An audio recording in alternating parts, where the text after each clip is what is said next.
Okay, I think we can start. Also, not to keep everyone waiting, everyone who actually joined on time. So, good afternoon, everyone, and thank you for joining us for the second webinar in the EAT program series of webinars.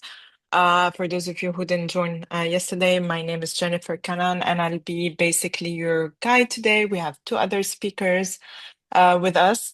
But what we'll do today is we will explore how agribusinesses can use online marketplaces to grow sales and export regionally and hopefully globally as well.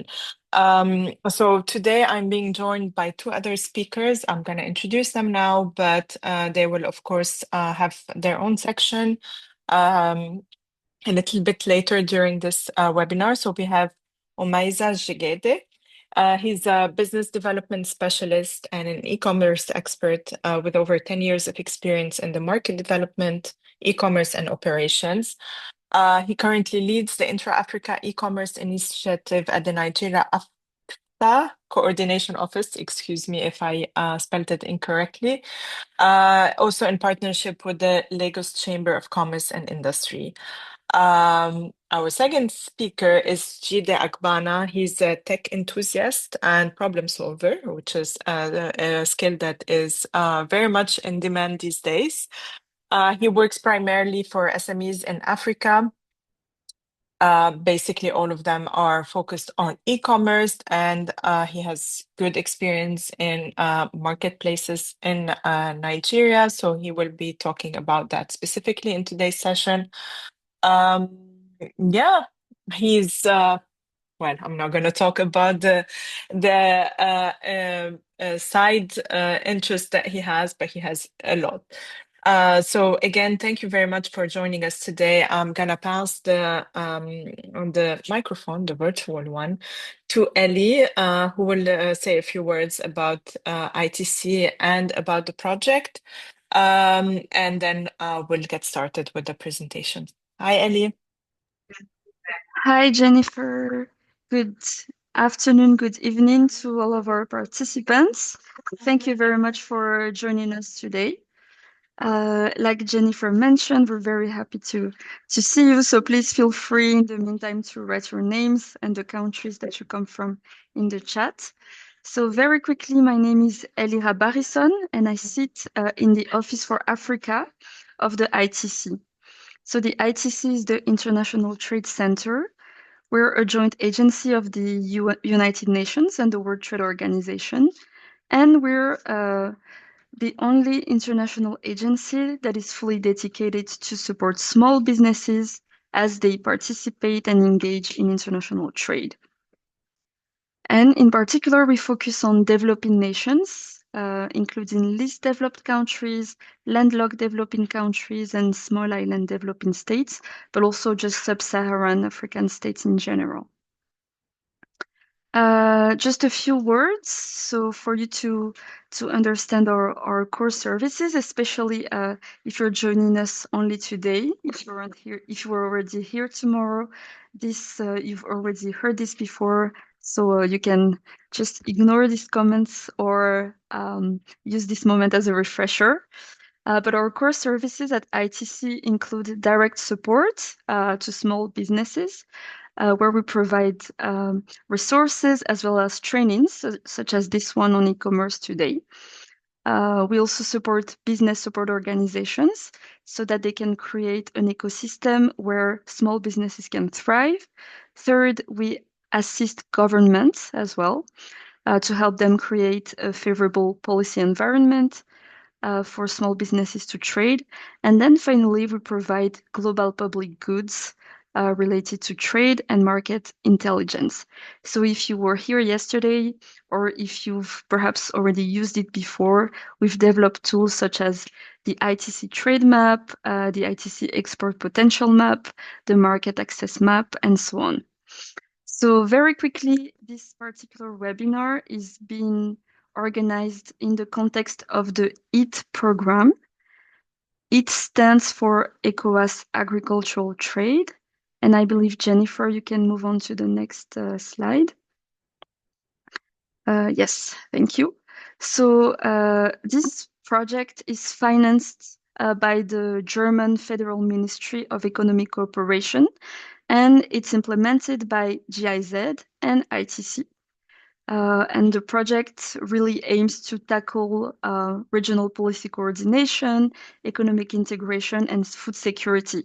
So it has three components. First, on trade policy harmonization, second, on trade facilitation, and finally, on private sector promotion and capacity building for small businesses, which is why we're organizing this particular series of webinar about e-commerce. So yes, that was it on the ITC and the EAT. Once again, a very warm welcome to all of you, and we hope you have a fruitful webinar tonight. Back to you, Jennifer. Thank you, Ellie.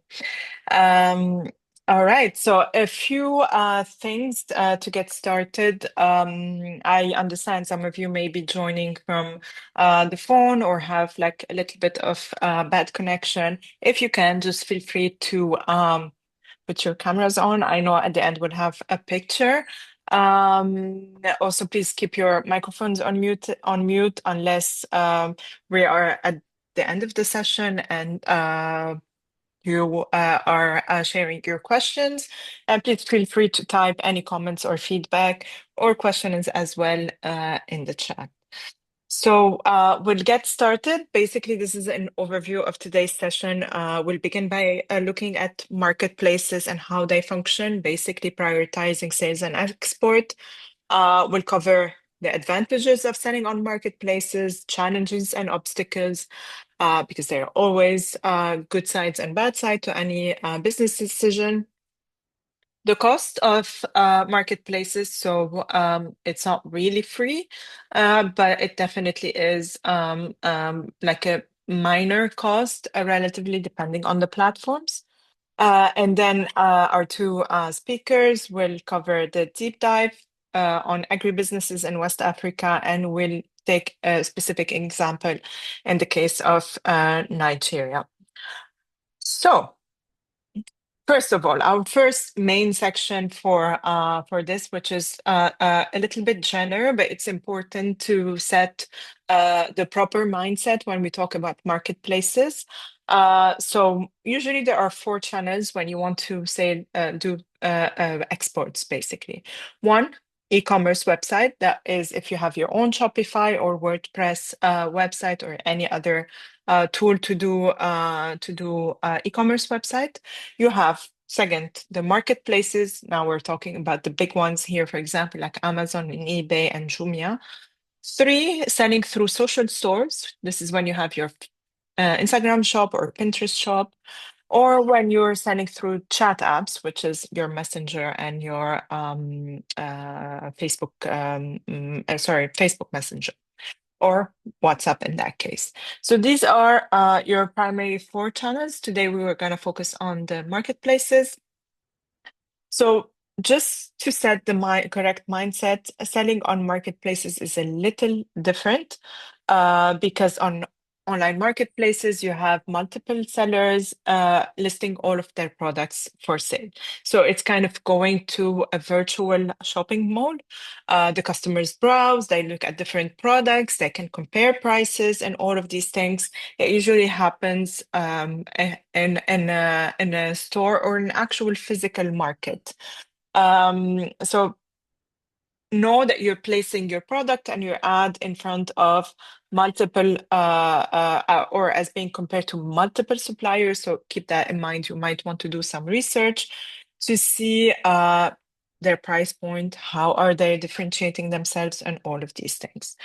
So usually the vendors operate their own stores or listing on the marketplace. So you have this responsibility to do that. And depending, mostly all of the transactions are processed through the marketplace. So that facilitates access. If you don't have a payment solution in your own country, you can use one of the marketplaces that way.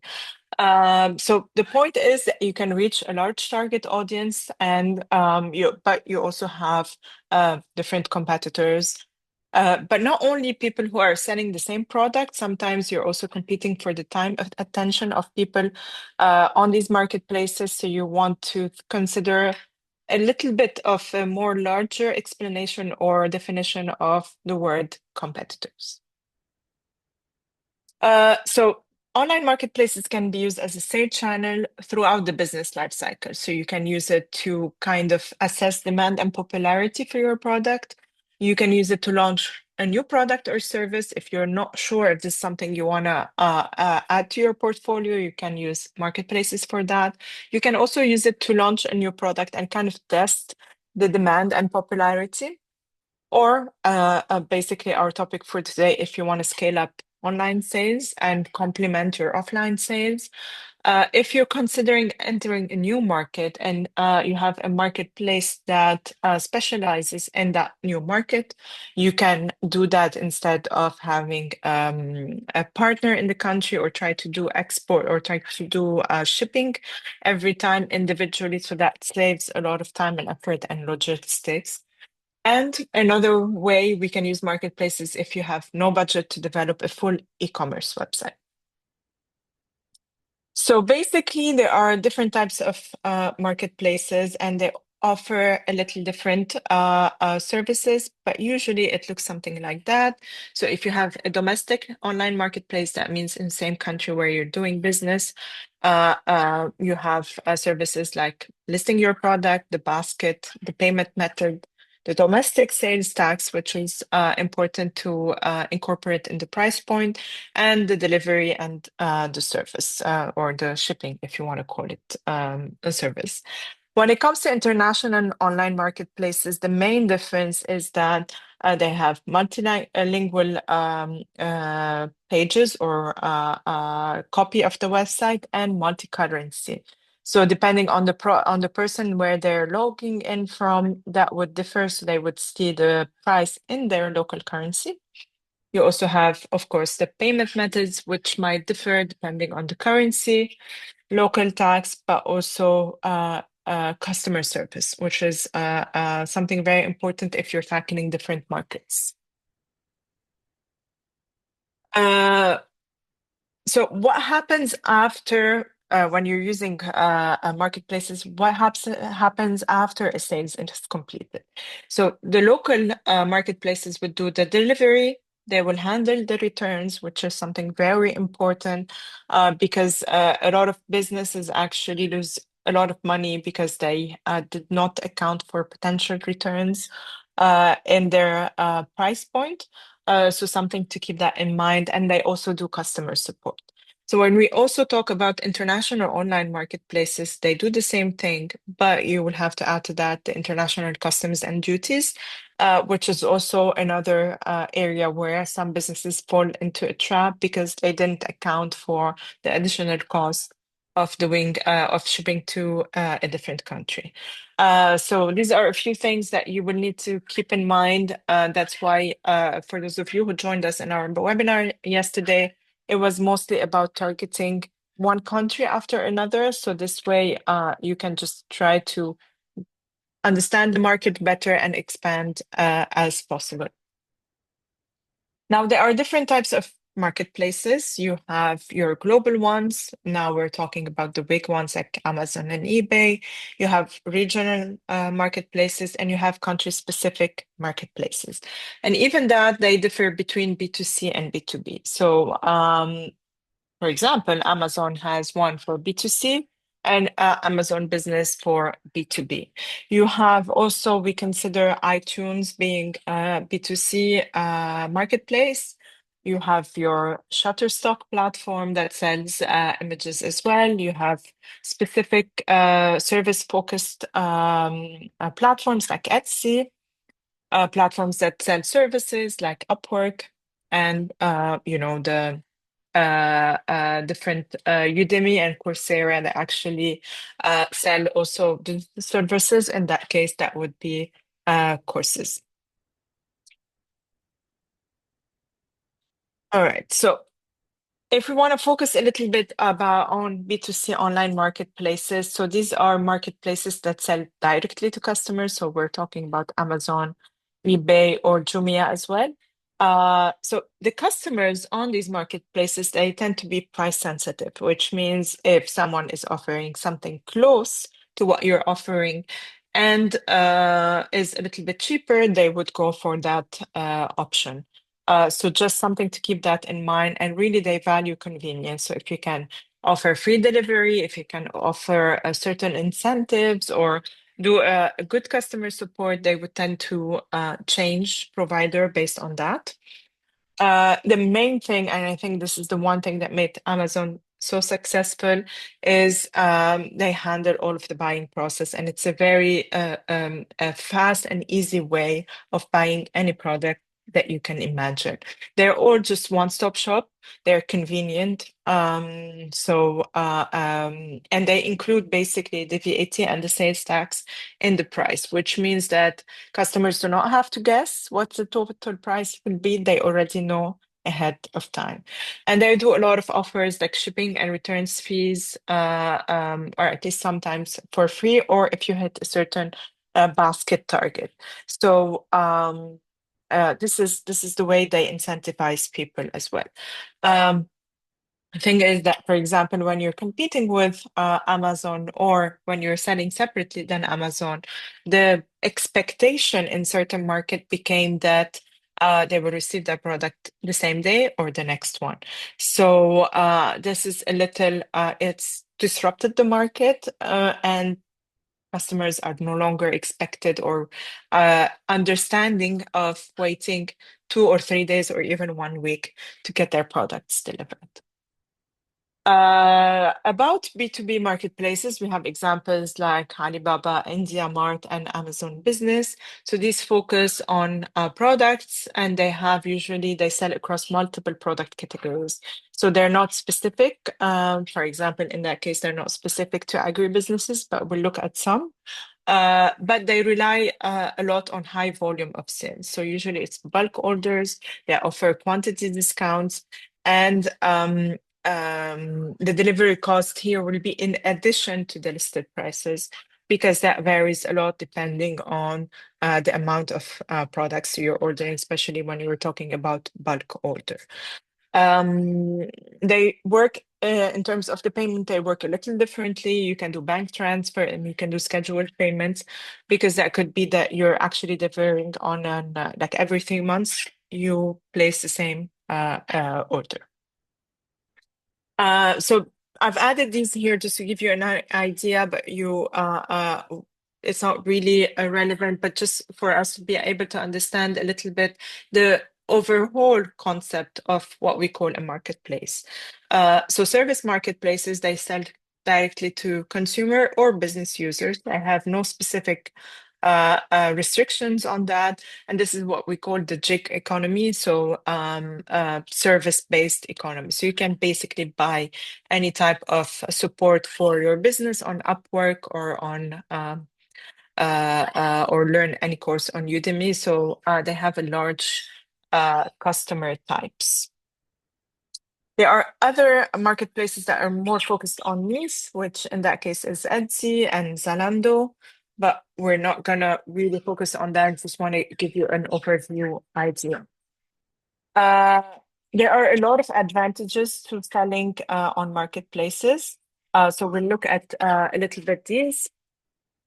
You can sell to millions of customers worldwide. You can sell more with a higher visibility and really with a very low startup cost. So it doesn't require a lot of money and effort to create your listing on marketplaces.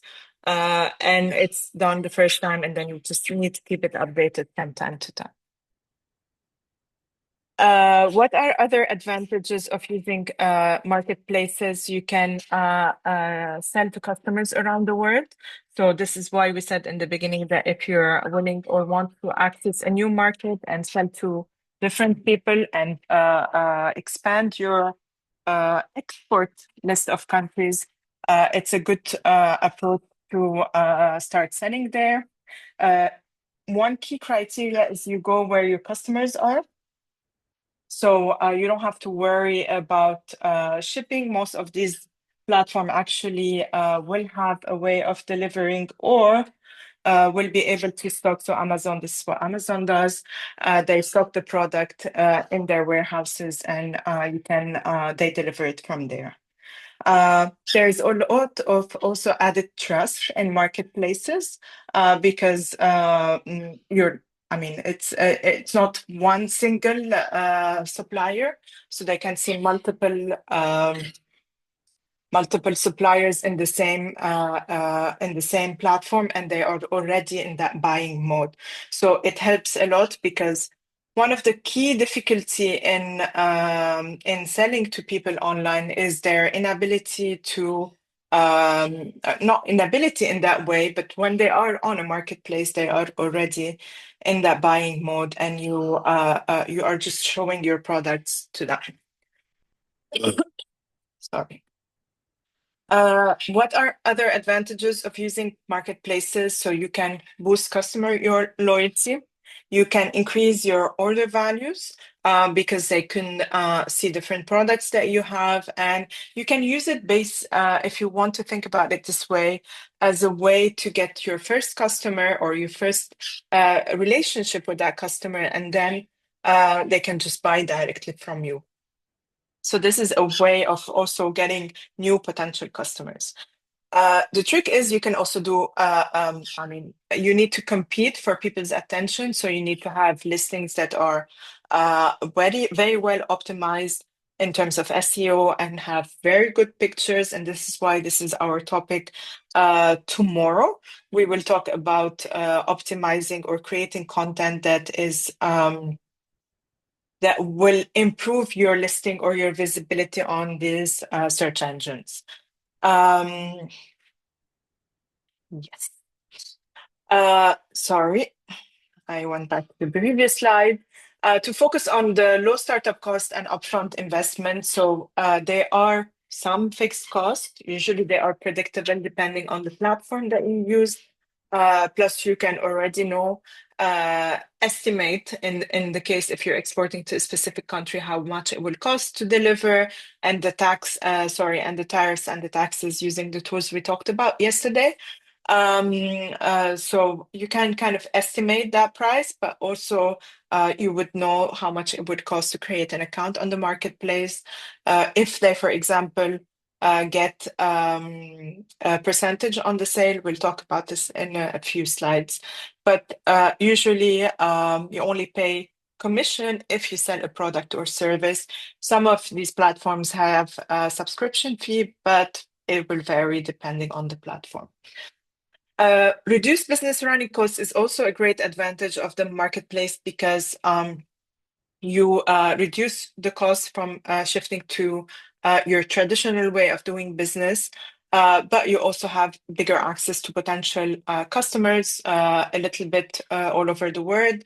It provides a good online security, so the platforms are usually have high security, cyber security. So your payment will be delivered and the processing will be smooth if you depending on the platform, of course, but generally the ones that are very high have a good reputation. Usually they have like a good payment plan. Moving on from the advantages, as I said, this is not all positive and rosy-dosy. We have challenges and obstacles. So sometimes it can be difficult to get accepted to Amazon and the big marketplaces. They have a lot of requirements that might be a little bit hard for some businesses to get. Some of them have high cost of registration. So sometimes that is alone a barrier for certain businesses. They also have restricted access to payment methods. So we've talked about this yesterday. Some customers highly value PayPal.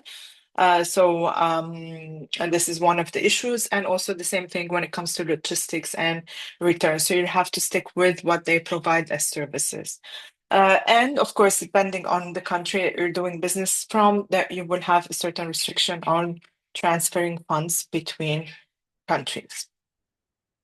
Another thing that you need to keep in mind, also you need to kind of have someone who is responsible for managing the listings on this marketplace. So it costs a little bit of time and budget. Customers on these marketplaces have a very high expectation in terms of customer support. So that's why I think that was what made Amazon so popular as well. It also leaves you vulnerable to bad reviews. So you need to keep that in mind and make sure that the customer experience you're providing is flawless. Also, delivery, this is something that can be costly, and sometimes some minor events can cause your account as a seller to be blacklisted or closed down. This again varies depending on the platform, so just for you to keep in mind. Also, they are buyer centric, which means the platforms really usually prefer or they will take the position or the side of the customer and not you. So that was also something that really makes a good the reputation of a good platform. You have less opportunity to tell the story of your brand. So for example, if you have like this is the core, your branding, your story is the core of what you're selling, is something also that you cannot really do the same way as you would do on an e-commerce platform. And one very important thing is that the traffic belongs to the platform. So you would not be able to get the same amount of analytics that you would use in your e-commerce platform as you would in a marketplace. If the marketplace shuts down tomorrow, all of your customers are gone. Of course, there's a lot of competition on these marketplaces because everyone's there. You're competing, as I said, even with people with other brands or products that are not related to what you're offering, just because they are getting the visitors' attention. I want to close my part and then hand over to my colleagues by focusing a little bit on the cost of selling on marketplaces. As I said, this will be different depending on the marketplace. Some of them will have a joining fee or a membership fee that you either pay monthly or annually. Some of them have a listing fee. So depending on how many listings, you'll have to pay a fixed price. A lot of them take a commission on sale. So just all of these are important for you to be able to adjust your pricing depending on what is the cost of doing business on the marketplace. You need to keep in mind also the currency conversion fee or if there is a transaction fee. And some websites also have promotions that you can take advantage of, like pay-per-click, similar to Facebook and Instagram. You can have promotions for your product and discounts on specific days where everyone is in a shopping mood. So my last slide on this is basically also to consider your margins. You will have to consider sales tax and tariffs depending on where you're exporting to, other than the currency fluctuation. So you might want to have a buffer here. This is important specifically in country where currency fluctuates. Keep in mind also international delivery, returns, free shipping, and free returns. Sometimes just one return might cause your whole margin to shift for the whole month. So you just want to basically assume one or two returns per month, possibly depending on what you're selling, and integrate that price into your overall business plan for the marketplace. So you need to consider basically the marketplace as being a separate channel itself, independent than any other channels that you have as a business. I will stop here and then hand over to Jide. Thank you so much, Jennifer. Hi, everyone. I believe it's been an interesting seminar so far. So we're going to go from the more broader topic and be more specific to industry and region. So we're going to look at agribusiness marketplaces in West Africa. Okay, so very quickly, so we know that West Africa has a very booming agribusiness sector, and it plays a very crucial role in the region's economy. This is both in Anglophone and Francophone countries. And the agribusiness sector provides employment and food security. We have a growing population in West Africa, and our agricultural products, our marketplaces are in higher demand than ever. And obviously, the marketplaces have emerged as the vital platforms to connect farmers, vendors, and consumers. So, what are agribusiness marketplaces in West Africa? What is the purpose of these marketplaces? The first purpose is to connect farmers, suppliers, buyers, and stakeholders together. Second purpose, of course, is to exchange crops, livestock, farming inputs, equipment, and of course, the final products, the finished goods. The third will be to offer financing, logistics, market information, and distribution services. And the overarching goals include improving market access for smallholder farmers who dominate the region, to enhance supply chain efficiency, and to boost agricultural productivity. So some examples of agribusiness marketplaces would include the online platforms which Jennifer had mentioned. And we would look at some quite notable and popular regional marketplaces along the line in my presentation. We have the cooperative networks, which are obviously developed and usually like government-led or NGO-led, and then local trading hubs. Next slide. Okay, so we want to look at some key things regarding agribusiness or the landscape of agribusiness in West Africa. So we want to look at the key players and the market dynamics. So who are the key players? And what is the relationship between the key players and the market dynamics, and how do all this affect the agribusinesses in West Africa? So the key thing here is the key takeaway here is that the agribusiness marketplaces help businesses to connect the dots by removing roadblocks. So the key players will start with the farmers. So farmers obviously dominate the landscape, and they often face challenges in accessing markets. A lot of these challenges are spurred on by so many market dynamics that include even insecurity, terrorism, demand and supply, price fluctuations, a lot of things. We have the vendors, who are essentially the local traders and businesses who purchase the products from the farmers to resell. We have the logistics providers, who essentially offer logistics services to convey the goods from the farms to the stores or all the way to the markets. We have technology companies. A lot of it in West Africa is spurned on by startups and tech firms who are developing various types of platforms for e-commerce, logistics, and payment solutions. And then we have the NGOs and the governments, who they represent the organizations that support the agribusiness development through funding, trainings, infrastructure improvements, and what have you.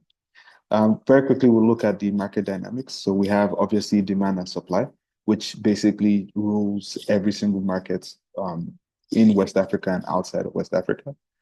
So the increasing population drives demand for food, while supply is often hampered by inefficiencies.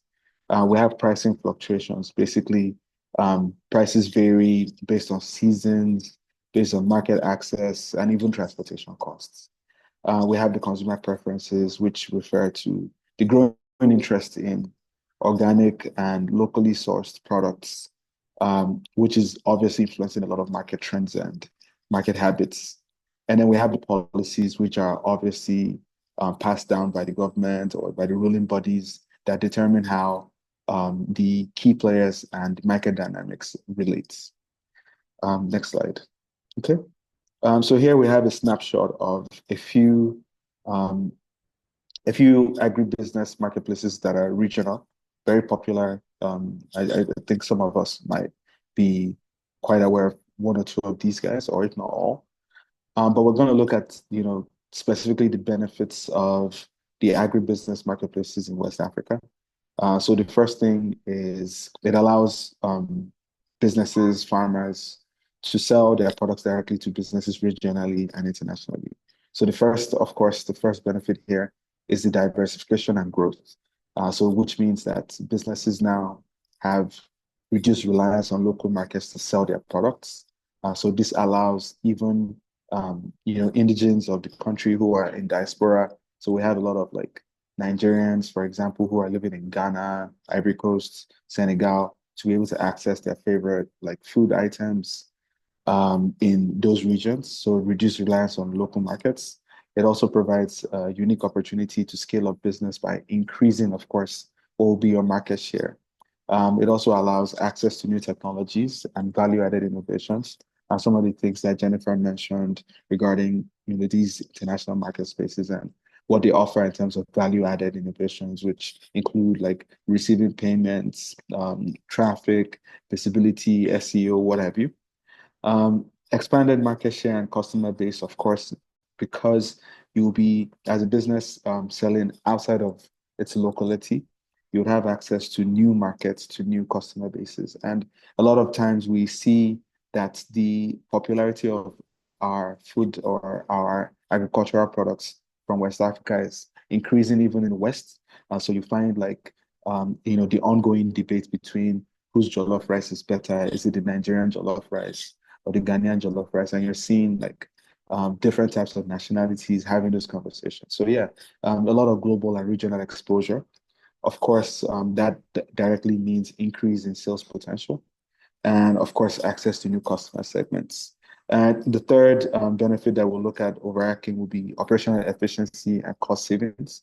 So as a result of these marketplaces, they offer so much efficiency and they reduce a lot of costs that would have been incurred by the business, a lot of it through simplified marketing and promotion.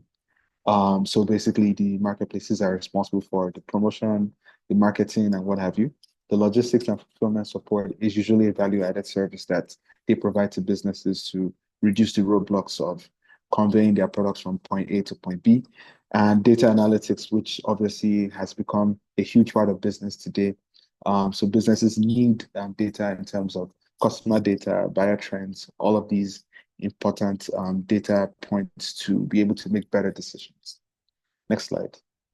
So we'll just do a quick deep dive on some of these agribusiness marketplaces and just look at some of the key things to note.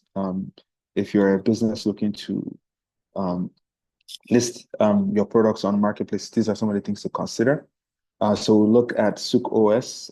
So basically, Souk OS is a local Nigerian startup, Nigerian owned, a female founder. They also provide an online marketplace where you could actually list your products on their website, and international customers can directly order from their website. And they usually sell in quantities, in large quantities. So that's why it makes sense that they offer warehousing. They have financing support. They are able to also provide product sourcing for businesses. They also offer logistics support, cross-border logistics, as well as diaspora and Africa trade. So SuqOS is able to sell your products directly to, for example, the American market or the European market via their platform. Kiosk, more popular in East Africa. So it was founded in 2019 in Kenya. Interestingly, it was founded by the former co-founder of Jumia.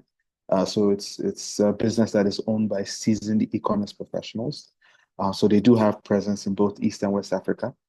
The model of the business is on demand. So they have a mobile app which allows all the stakeholders to be able to engage on demand from the mobile app. They offer real-time data and insights and analysis. Financing, of course, they also support farmers directly. And based off of the business model, they also support local eateries, kiosks, and the manufacturers, as well as cross-border logistics. And then we have Cocoa Deal, which I initially began as a commodity bank. So it's a Nigerian-owned sort of solution that has presence in East, West, and South Africa. They offer primarily banking services and financing. They do provide access to investors. They do have an online marketplace so you can list your products directly on their website. And they offer product sourcing so you can actually source for products as a result or via their channel. and as well as cross-border logistics and diaspora African trade. And then lastly, we have Omni Retail, which was founded in 2019 in Nigeria. So they have a very strong presence in West Africa, offer financing, of course, which is obviously a trend in all of these marketplaces that we're highlighting.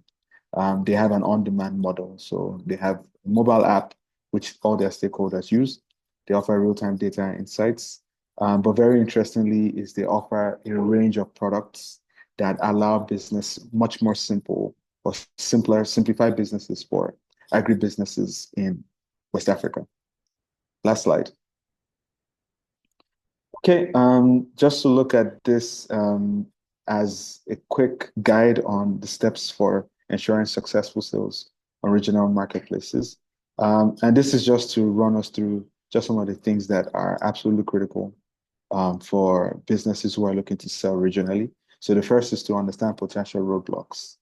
So this is very strategic in focusing on the critical factors because African businesses can effectively navigate challenges and pave the way for success in the regional market. We are uniquely designed for success.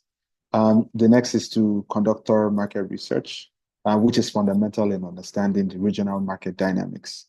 So this includes identifying who your ideal customer would be. So the customer segmentation, building your ideal customer profile within the market. So you need to analyze your competition, understand the cultural aspects, the legal frameworks, and the market potential. The third would be to develop a strategic plan. This is very vital in guiding your expansion journey. So your goals have to be clearly defined, obviously realistic, and you need to choose the most appropriate entry method for your business to penetrate into the regional market. Building strategic relationships and partnerships is invaluable because it allows you to simplify some of what will be challenges as a result of your relationships with certain partners or certain collaborators that you already have or you work with. Investing in marketing and branding, it cannot be overstated. It's very important to be your biggest promoter, your biggest cheerleader.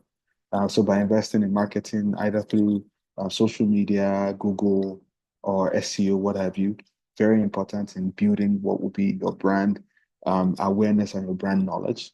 And the last will be to continuously monitor and adapt. So by using a proactive approach to ensure that all the data points from how your customers are finding you, your sales data, all of that allows you to be able to go back and iterate your value proposition or how you're positioning your brand. So the next section will be passed on to my colleague, Omeza. Thank you so much. Thank you, Jide. All right, thank you, Jide. It's nice being here this evening, and good evening from Nigeria. And thank you, Jennifer. It's been a long ride, and I'll be bringing it home. I'll be bringing it down to touch on the biggest economy in West Africa and one of the biggest economy in Africa. So it's a pleasure being here. Thank you so much. Before I go on, I will just I'll start from a glance at the development of e-commerce or marketplace in Nigeria. Actually, the whole thing started around year 2000. Then it was a kind of an inbound marketplace where some of Nigerians that are living in diaspora were sending things back home, like more like taking care of those who are at home. So it involves sending items. They help them to purchase in US, in UK, and Canada back to Nigeria. So then shopnigeria.com and dnigeria were actually written. And then we also have another one that was like transatlantic.com. That one was mostly a platform where you can shop for designers like some of these American designers, Tommy Hilfiger and others, and then ship them to Nigeria. But with the advent of e-commerce and then the internet penetration, in 2012, Jumia and Konga actually changed the landscape of marketplace in Nigeria. And then we have the Konga, we have Jumia, Temu, Ekemu, Tracklist, and Gigi, bringing a whole lot of innovation, a whole lot of logistic solution, and more into the marketplace in Nigeria. Then in 2015, due to rise in B2B and product ranges, so we now have a kind of due to internet penetration and the needs for specifics. Like if you look at Jumia, we have a whole lot of products gathered there.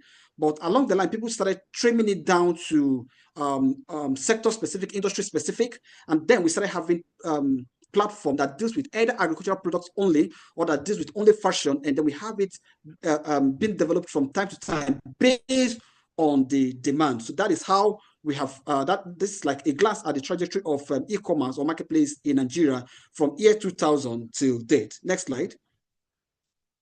Now we look at it. The agribusiness marketplace in Nigeria has been growing tremendously, and we have looked at what are the drivers of agribusiness marketplace in Nigeria and even the other marketplaces in Nigeria.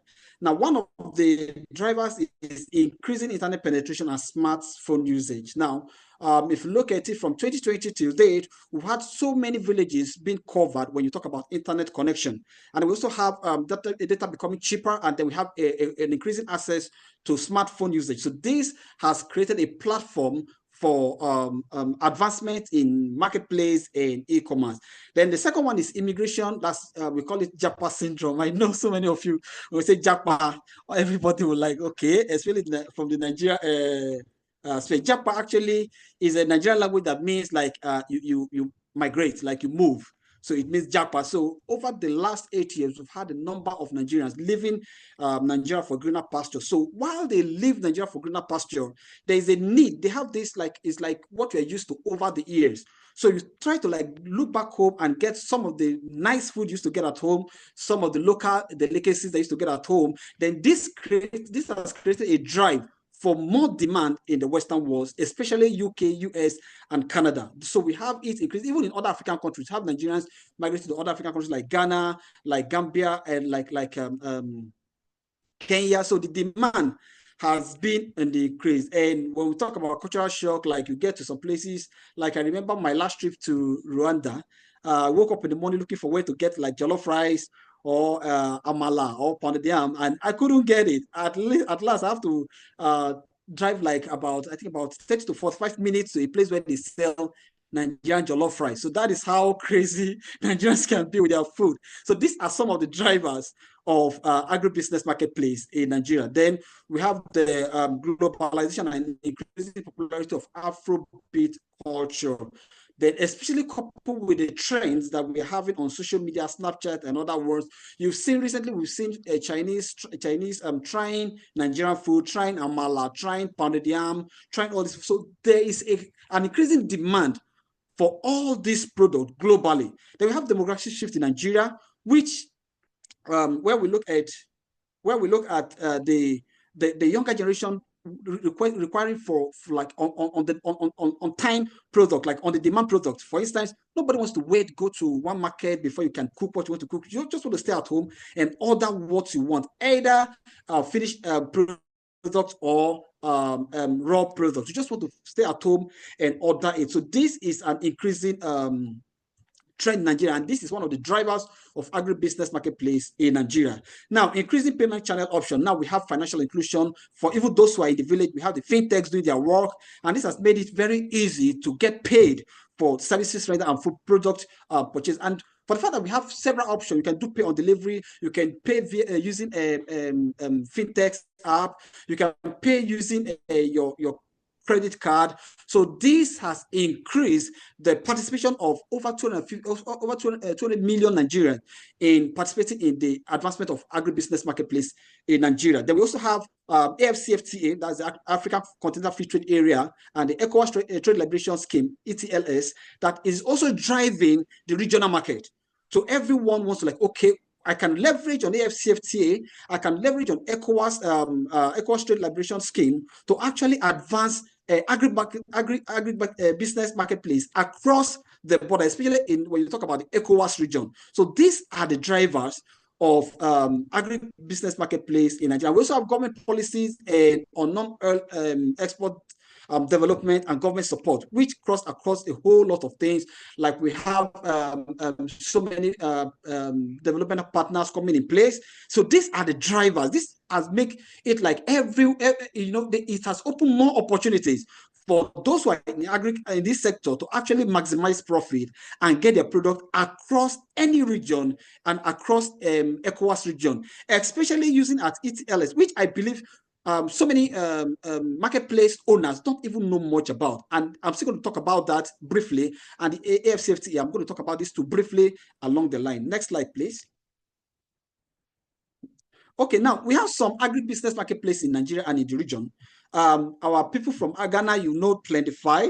Then so many from Nigeria, we know Treasures of Africa. We have some that Mr. Jide has already mentioned. We have the Cocoa Deal. And this one, they differ in several forms. For instance, Plentify deals mostly on processed products, processed agro products. Like you've processed your cassava, you've processed your plantain chips, you've processed something. So whereas Cocoa Deal deals in raw material, mostly like cashew nuts, cocoa, this thing, you know, they have it in different form. Then White Tofu combine the two, both the processed and the raw. So we have a whole lot of them, and often their onboarding process is very easy and seamless. Most of them are actually free.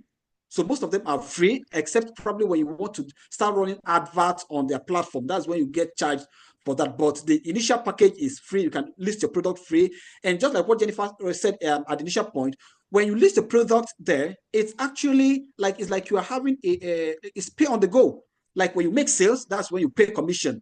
So until you make sales, you don't have to pay commission. That brings out the overhead cost. So you don't have to like look for money to onboard and then eventually start paying back. No, just list the product, ensure that you comply to the packaging, and then you are ready to go. So it's as simple as that. And I also dropped the link to the two on the in the chat, so that in case if you want to check it through, you can actually check the two and see it for yourself. And also you can try to onboard there and see some of the things they offer. I have dropped the two there. Yeah, just a minute.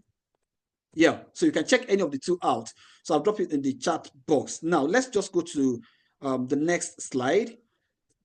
Now, as much as this is sounding fantastic, as much as it's easy, like, oh, wow, so I can just put my product there and sell, and then all of these, you know, I need to also let you know that there are challenges. But one thing I'm so sure of is that there is no gain without pain to get it. And the journey of regional integration is not going to be a walk in the park, but it's also not a sprint, it's a marathon. So it's something you have to keep on running, and we are getting it, we are running it, we are getting it. Some of the challenges we face over the time is cost of logistics, especially for Nigerian businesses. We discovered that to move items from Nigeria to Ghana, you discover that sometimes the cost of moving it is like times two the cost of the item itself. So these are some of the challenges. Also have increasing cost of production and internet access. Recently, the internet providers in Nigeria reviewed their tariff, and that has changed the landscape a bit. Like the data used to get for like 600 is currently about 750 naira. So there has been increase on that, not to also talk of cost of production due to removal of fuel subsidy in Nigeria and others.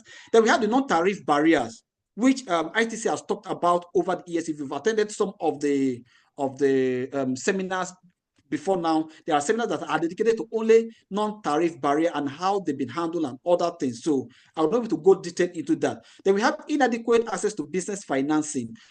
Fortunately enough, today I believe some people here attended that the Lagos Chamber of Commerce and Industry had a program with the Securities and Exchange Commission on SMEs financing.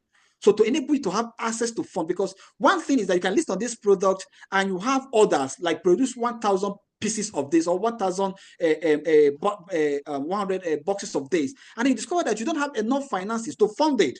So these are some of the challenges you will likely come up against. But you need to prepare your mind. You need to prepare yourself down. You need to prepare access to where you can get funds. So these are some of the challenges. Then we have cost of research and business development. Now, last year in April, I think, was it April? No, around June and July, I was in Uganda, I was in Rwanda, and also Kenya for market development. And I can tell you, good, it's worth it. But how many SMEs can actually fund it? So these are some of the challenges we have, the SMEs in Nigeria are actually facing. And I believe even this also extend not only to Nigeria, but even region, when you talk about the region-wide issues. So these are some of the challenges you come across. And the cost of regulatory requirement and standardization. We have had seminars and stakeholders engagement with NAFDAC and SON in Nigeria, where we are pushing the idea of having a standardized a regulatory body across the region, so that when I get my product registered in Nigeria, it's also registered in other African countries without necessarily going to duplicate the process all over again. So this cost can be reduced. So these are some of the things we'll be advocating for over the time. But despite all these challenges, the reason why I put up this challenge is that I don't want you to just think like you're just going to jump in there and fly off. Do you understand? So we need to know what we are going into. Then you need to also prepare your mind so that when we comes to the practical aspect of it, it will be easier for you to say, oh, we were told this during the webinar.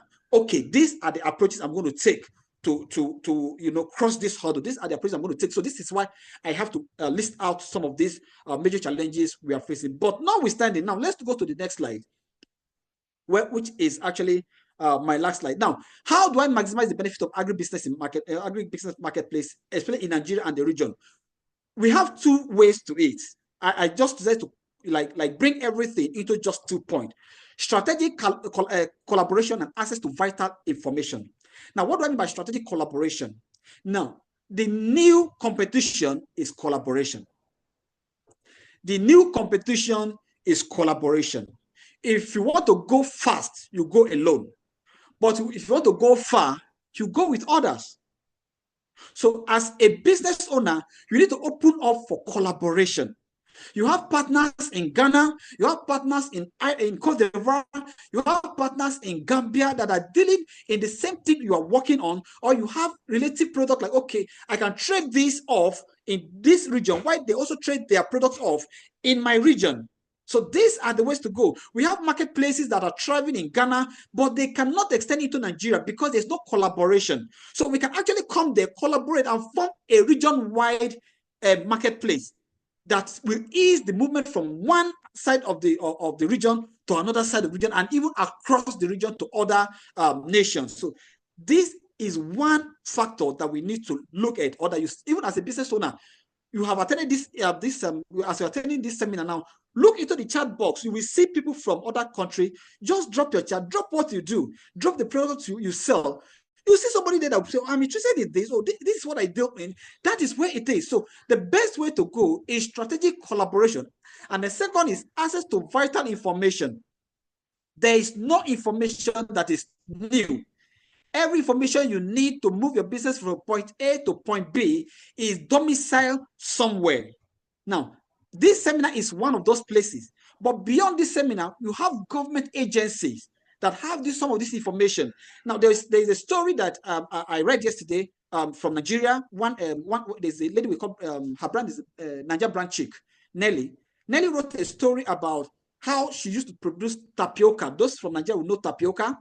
Now, she produced tapioca, and the sales, the retail price of tapioca, her retail price of tapioca was 500 naira. Now, it was 500 naira, and good, people were patronizing her, but she believed that if she can walk down her price a bit, she will have more patronage, and which will turn out to more profit and more turnover for her. Then along the line, she contacted I think Nigeria Nigeria Export Promotion Council and then the ministry, and they gave her a contact of somebody that produces tapioca raw material locally. And then she assessed the person. Guess what? The retail price dropped from 500 to 300. From 500 now to 300 now. That is a strategic move. So you need to open up. Don't think government is only for tax and other things. No, they have some of this information that are domiciled in ministries, domiciled in chambers of commerce, domiciled even in your cluster group, like you belong to an association. Ask questions. So these are the ways to do it. And with strategic collaboration and access to vital information, I can promise you will easily overcome the hurdles I mentioned before. You will easily overcome the hurdles of of business development cost. You easily overcome the hurdle of cost of production. You easily overcome the hurdles of logistics because you can actually ship together, and that within the economy of scale, that brings the cost of shipping down for you. So these are some of the things that we can do to ensure that you sell very well in the marketplace, and then we move very fast and very far. Thank you so much for this opportunity. I love this energy, Omeza. You should have started the webinar and not ended it. Thank you so much, Jennifer. Thank you. That was really insightful. I'm just gonna open the floor to questions. So I see that already people, after you mentioned, kind of added their contact information on the chat. Yes. Hi, Michael. If you missed the session yesterday, we will be sending out survey after tomorrow's session, and then survey and information on where to find the recorded session. All of these sessions are recorded, so you'll be able to watch them later. So this is one great advantage. Right. Do Jennifer, we have? Yes. you mentioned tomorrow's session, but I believe it's on Sorry, Thursday. Thursday. Thank you. It's when you get all of your days confused and you don't know which month it is. So apologies. It's on Thursday, and I will be sharing the links now. So in the meantime, you can put your questions in the chat, but I'll share the links to register for the last session. And then a few things that you want to keep in mind to get updates on this project and potential other opportunities is to stay connected to Ecom Connect if you haven't joined yet, and use the ITC Hub market intelligence tools that we've talked about yesterday. So that would be your trade map, your export map, and your market access map. Also, you may want to check some Trade Academy webinars or trainings. There are a variety of topics, including e-commerce. Also, if you want to stay tuned on ITC LinkedIn page, we usually announce all of the activities or potential projects as well. And I've shared at the end the link to register for Thursday's session. I was still gonna say tomorrow. So thank you everyone for coming today. And yes, we will hopefully see you on Thursday. If there's no any question, we've already Our taken. Don't Yes. forget our picture, Jennifer. Yeah, picture. If everyone could put their cameras on, we will take a picture just for our records. Hey, I can see some faces. All right. Yes, it's Last great to call. see everyone's faces. So I'm good. Yes, let's give it 5 seconds. 4. 1, 2, 3, 4, 4.5. Yeah, let's go for it. Okay, smile everyone.